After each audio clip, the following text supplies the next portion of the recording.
As I have mentioned many times over the last couple weeks, the one big beautiful bill, the budget bill, the reconciliation bill, whatever you want to call it, is one of the least popular pieces of legislation that we have ever seen come out of Congress, and it is absolutely the least popular piece of legislation that we have seen in the last several decades.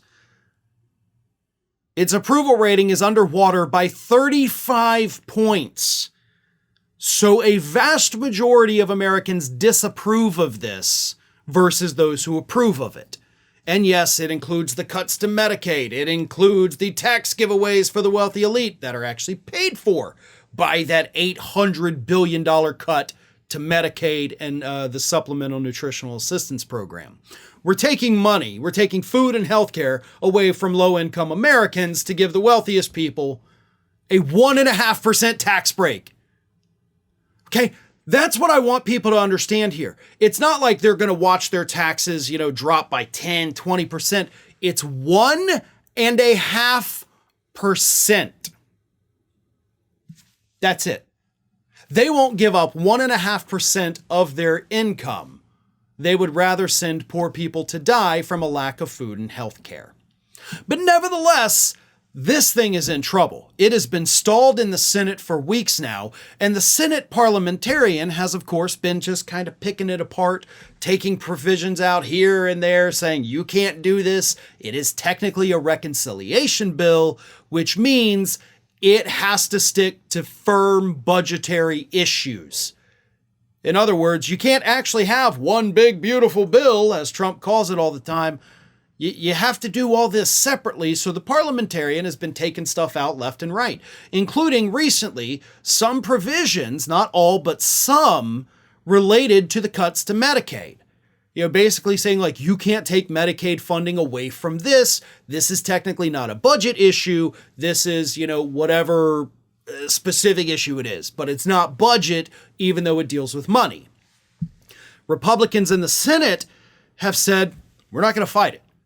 If the parliamentarian says we can't do this, we're not going to do it.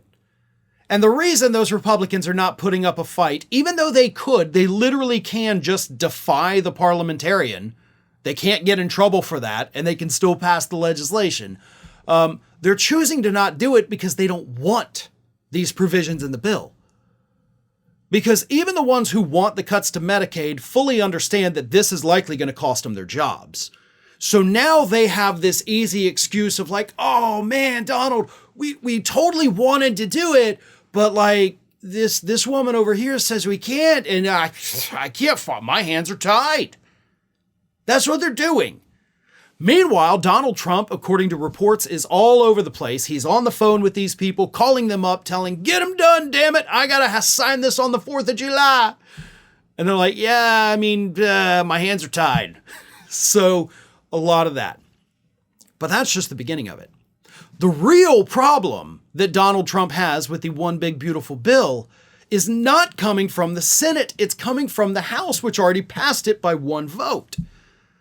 Because you now have a gaggle of Republican MAGA lawmakers in the House saying, if these guys in the Senate don't fight back against the parliamentarian and put these pieces back in the legislation, we're not going to vote for it in the House when it comes back to us.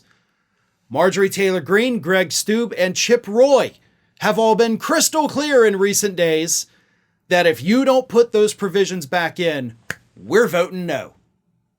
So now Donald Trump is not only fighting with the more centrist Republicans in the Senate, now he's fighting with the MAGA Republicans in the House. Nobody wants this legislation to begin with, folks. That's the funniest part of all this.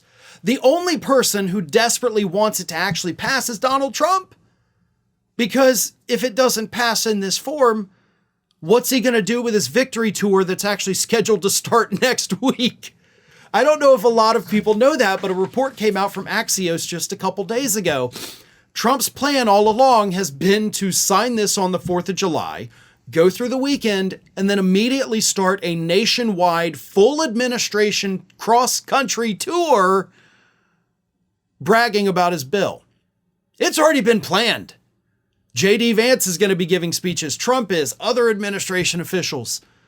So if they don't get this done by 4th of July, which is the deadline Trump gave them because it seems more patriotic, then he has to cancel his world or countrywide tour. So that's why he's pushing it.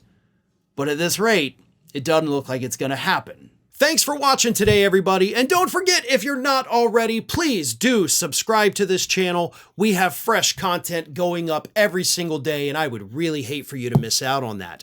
And speaking of missing out, if you're not following me across all other social media outlets, then get on it. You can follow the links in the description of this video.